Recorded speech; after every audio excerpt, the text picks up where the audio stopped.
Hello, here we have a position where there's one move for white that will get you a checkmate in 2. Any other moves is a checkmate in 3 or worse. So the black king is a bit surrounded by the 2 rooks, 2 bishops, knights, queen and the pawn. It's white's turn. Can you see the checkmate in 2 for white? Checking the king by the queen to c7 move doesn't get you a mate in 2. Black can block with the knight. One continuation might be to take the pawn with your bishop. If black takes back with the pawn, you can checkmate in 3 but not 2 with one of the rooks. Checking the king with the queen to b8 move gives you a similar result. Even if black tries to block with the rook this time, you can still take the pawn with the bishop and end up with the same rook checkmate in 3. Taking the pawn with the bishop won't get you a mate in 2, even though it sort of opens up the rooks. You can move in with the knight if they just move their bishop.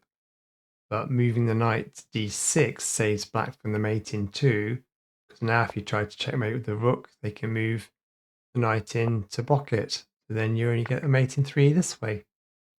Taking the pawn with the rook and checking the king is almost a mate in 2. If black takes the rook back with their rook, you can checkmate in 2 with the knight.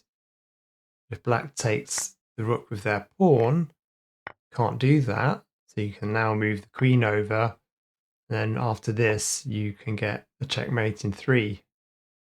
Okay, let's have a look at the solution to this one. So pause the video if you need some more time. To get the checkmate in 2 for white, you need to move the bishop to f2. If black does something like take the bishop with their pawn, you can then move the bishop to g3 to checkmate in 2. It's the same if they advance the pawn or move one of their other pieces, then you can just do the same thing to get the checkmate in 2. The only other options to consider for black are the king moves. So if the king moves to d6, you can then checkmate in 2 by moving the knight to c4. The black pawn is pinned by the white rook. If the king moves to f6, taking the knight, you can checkmate in 2 with the dark squared bishop.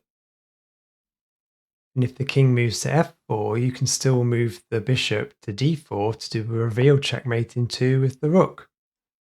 That's it for now. Please like and subscribe, and I'll see you next time.